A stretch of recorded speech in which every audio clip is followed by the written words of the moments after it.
Hi, this is for the 1102 English composition class.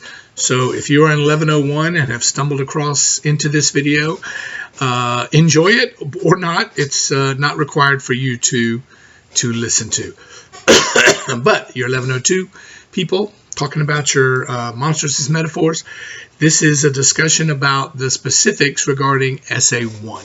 Okay, so you might want to open up your Essay 1 prompt so that we can look at it. You might also want to pause this while you do that. Hi, welcome back, if you pause it. Let me just say I'm a little disturbed by how many people are not turning in the smaller assignments. Yes, a lot of them only count 1 point towards your final grade, and that's fine. Everybody makes choices. But I will not be accepting any more lates unless you let me know ahead of time that there's a problem. Then don't expect to get credit. I will still be happy to look at yours if you turn it in late and give you feedback. But it will reflect in your grade from here on out. The rhetorical considerations were worth 10 points, and very few people got those into the folder in time, so I was a little disappointed with that, especially since that's the first place where I get to actually see your powers of analysis.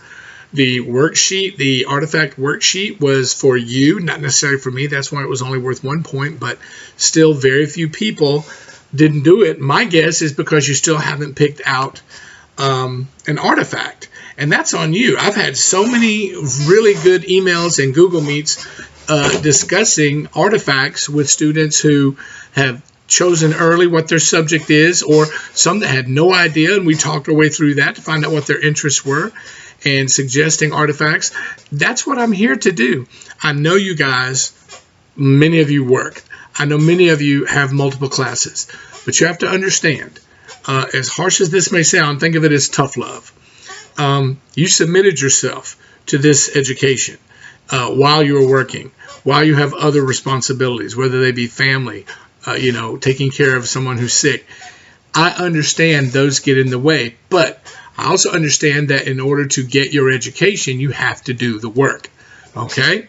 So my job is to help you do the work, but I can't help you if you're not organizing enough to look at the course map, look at the syllabus to see what I was up for each week, okay?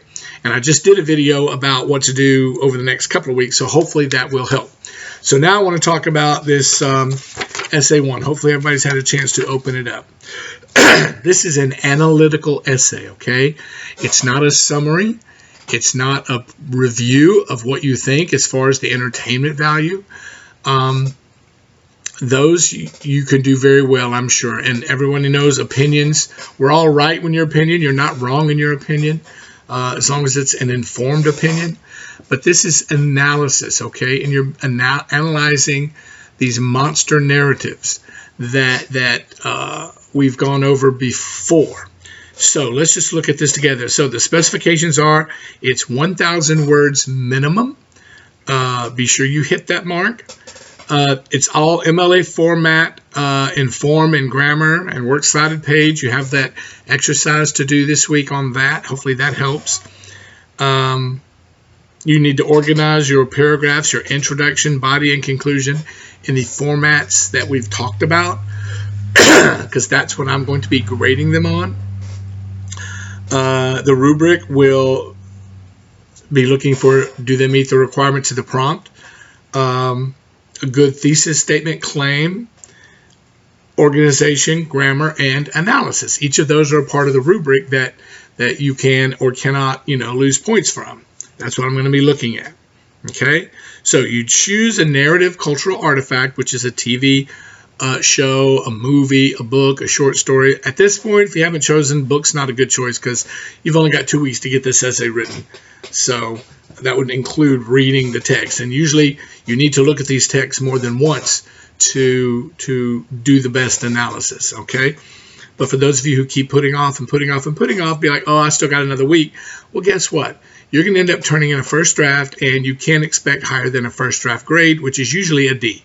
or possibly a C, depending on your talent, but rarely an A or a B. A's take work. A's take multiple drafts and proofreading and peer editing and going to the writing center for help and asking me for help. But you can't do that if you wait to the last minute, and you're just harming your own self. And not that I care so much about your grades, I care more about you developing your skills. And developing your skills of procrastination, that's not what I'm interested in, Yes, in education and in school right now, some people, I work better under pressure and I wait till the last minute and get the job done. Yeah, okay, that might work for you in this particular setting. But let me tell you, in the workforce, when other people can't do their job until you do your job, it's not going to work. So just a little friendly advice, work a little bit every day, and this will seem like so little stress because you're functioning only 30 minutes a day working on these essays, doing research. You're going to be good. You're going to be good. Okay. So, I've got a step-by-step thing here. Step 1, choose a topic. Some of you still haven't done that. Some of you are struggling. I get it. That's why we have a conversation. That's why we go back and forth in emails. That's my job to help explain. Because what I'm asking you to do is a pretty deep ask. But this is an 1102 class, so you guys should already be familiar with analysis and what teachers are looking for you to do. Step 2, choose a cultural artifact from the 50s. Again, I'm here to help you with that.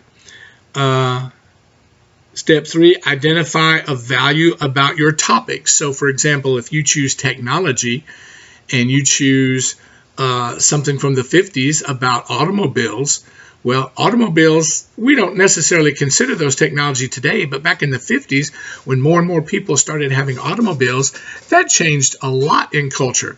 Guys and girls were able to go out and have their own space and make out where they didn't before. And so the infancy rate started going up, the pregnancy rate started going up. It had a huge impact.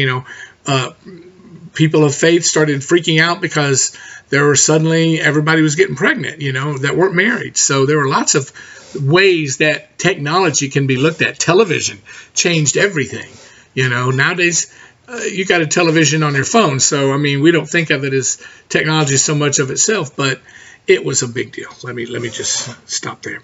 So next, you identify the values that's represented in the artifact. Okay, so if you're doing, like, for example, The Blob, there's scenes where they're at a drive-in and the blob kills people who are making out. Well, that's a good way to be like, okay, well, this is a warning to young teenagers.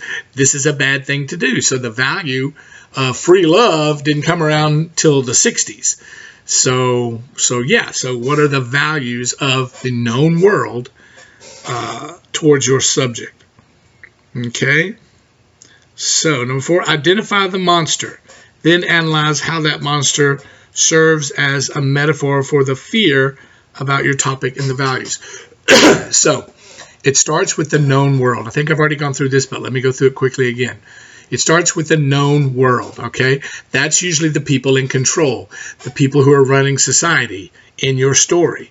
In the 50s, it's probably white people. There aren't a lot of texts, where black people aren't the other. Then you establish the values of that community, of that known world, and the monster is that person who goes against those values, okay? If you think about the TV shows, I Love Lucy, she's the monster because she's constantly going against the values of Ricky and what other people are like. No, women shouldn't do that. And she jumps in all the time. The Donna Reed show is the same. Leave It to Beaver, the same. So it doesn't mean like monster, like ugly creature. It's just who is the person or thing that is going against those values, okay? And when they rampage is when they really start challenging those values, okay? So you can read over the example I give of the play The Children's Hour. Remember your 4 parts of your thesis statement that need to be there, which is the author or director, if it's a TV show or film, the text title, You need to have a message about your subject, and you need the tool. What tool did the author / director use to create their message? And by tool, we started off the semester talking about the 6 elements of style. Those are all tools. They aren't the only ones. There's characterization. There's using foils. So that is what I mean by tool. And if you're having trouble, identifying the tool, that's a conversation we need to have, okay? So when you're talking about the values, remember you've got this value iceberg that I posted, so feel free to use that to help you. Everything else is pretty self-explanatory. If you haven't started yet, you've got 2 weeks before this is due. It's due the Friday before spring break, okay? Over spring break, you need to read Doubt, a Parable, but we already talked about that. So,